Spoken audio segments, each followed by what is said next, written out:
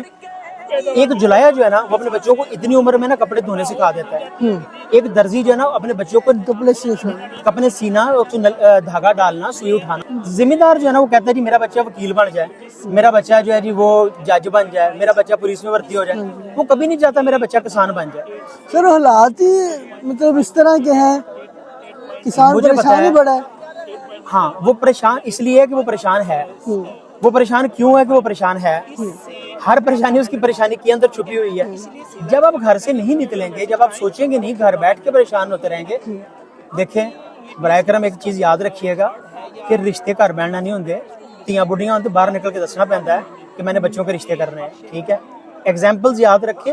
آپ گھر بیٹھے رہیں گے، آپ کے بچوں کے رشتے نہیں آئیں گے. آپ نے بتانا ہے کہ میرے بچے بڑے ہو گئے ہیں. تو اسی طریقے سے اگر آپ نے ایگریکلچر میں علم لینا ہے، اپنے بچوں کو آگے لے کے چلنا ہے، مشکلات سے نکلنا ہے، اس کے طریقے سوچیں.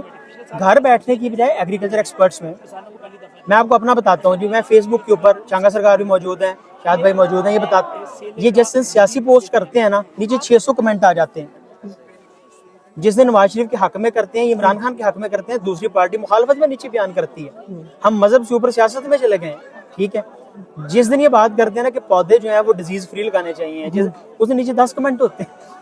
تو دیکھیں ہماری قوم، ہماری ترجیحات نہیں ہے. پتہ ہی نہیں ہے. ہم نہ علم سیکھنا چاہتے ہیں، نہ ہم منافع بخش کاروبار کرنا چاہتے ہیں. جس دن ہم نے کاروبار کرنا سیکھ لیا اس دن ہم کامیاب ہو جائیں گے. آپ یقین کریں ایک سموسے بنانے والی ریڈی والا جو ہے نا وہ ایک مربے کے کاشتکار سے زیادہ پیسے کماتا ہے.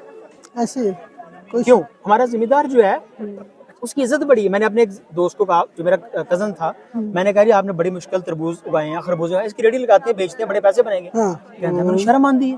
میں نے کہا تمہیں کیوں شرم آتی ہے؟ اس نے کہا جی میں اب ایک مربے کا ذمہ دار ہوں، میں بیچتا ہوں. اگلے دن میں گاؤں گیا تو وہ اپنی ریڈی پہ گوبر جو تھا وہ خود پھینک رہا. اس کو گوبر جو ہے وہ زمین میں پھیلاتے ہوئے شرمندگی نہیں ہو رہی ہے، اور اپنی فصل بیچتے ہوئے. اور طارق تنویر صاحب اکثر کہتے ہوتے ہیں کہ ہم سارا سال دھوپ میں کھڑے ہو کے اپنی فصل اگا لیتے ہیں، چھاؤں میں بیٹھ کے بیچ نہیں سکتے. حالانکہ انہیں پتہ نہیں ہے کہ اس کا کتنا فائدہ ہے. ہماری 1 روپے کی چیز منڈی میں 2 روپے کی بکتی ہے اور اینڈ یوزر کو 4 روپے کی بکتی ہے. بالکل ایسے. میں نے اپنا کنو ٹرک جو تھا 80,000 کا بیچا. میرے منڈی سے جانے کے بعد وہیں پہ ٹرک وہیں پہ کھڑا 1,50,000 کا بکا. صرف اس آڑتی نے اپنی زبان کے زور سے اس کو 1.5 لاکھ روپے کا بیچ دیا. اب بتائیے ہمارا کمپیریزن کہاں بنتا ہے؟ کب تک ذمہ دار اپنی لا علمی کے یا جہالت کی مار کھاتا رہے گا؟ خدا را اپنے گھر میں ایک بچے کو کسان بنائیں اور میں دوسرا کہوں گا اس کو انسان کا بچہ بنائیں. تھینک یو سر، جزاک اللہ جی.